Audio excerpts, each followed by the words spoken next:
歡迎收聽渣打市場快訊。渣打銀行播客系列隨時隨地為你提供市場觀點同分析。大家好，歡迎收聽今日嘅渣打投資觀點，我係 Michelle。今集我哋將會集中探討最新嘅宏觀經濟形勢。首先睇下股市方面，喺人工智能相關行業連續上升咗2個月之後，投資者嘅倉位已經變得極度擁擠。呢個情況會對股市構成咗短期嘅風險。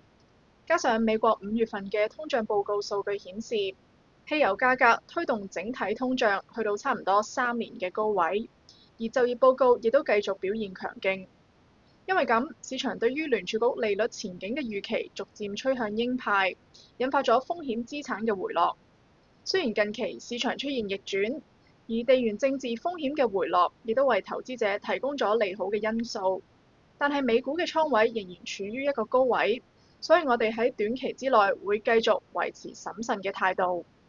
策略上，我哋會避免集中投資組合，並且喺科技行業之內分散配置，去到半導體、硬件、互聯網同埋軟件等等嘅領域。講完股市，我哋睇下商品市場。我哋認為金價持續回調，為長線嘅投資者提供咗增加配置嘅機會。雖然先前金價跌穿咗200日嘅移動平均線，但係我哋對黃金嘅中期前景仍然保持樂觀。各國央行繼續係淨買家，而近日市場上面嘅波動亦都應該會支持投資組合分散配置嘅需求，從而刺激金價上漲。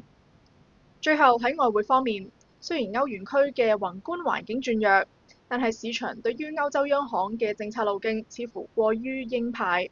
目前市場定價反映咗2027年之前會再度加息2次，但係我哋認為呢種部署過於進取。隨住市場慢慢消化歐洲央行嘅利率決議，我哋預期歐元對美元嘅短期區間會喺大概1.1410到1.1640左右上落。總結嚟講，面對目前複雜嘅宏觀環境，我哋嘅核心策略依然係保持多元化嘅投資組合。多謝你哋嘅收聽，我哋下次再見。多謝收聽渣打銀行嘅播客系列渣打市場快訊，詳情可瀏覽我哋網站嘅最新市場觀點，或者點擊描述內嘅連結。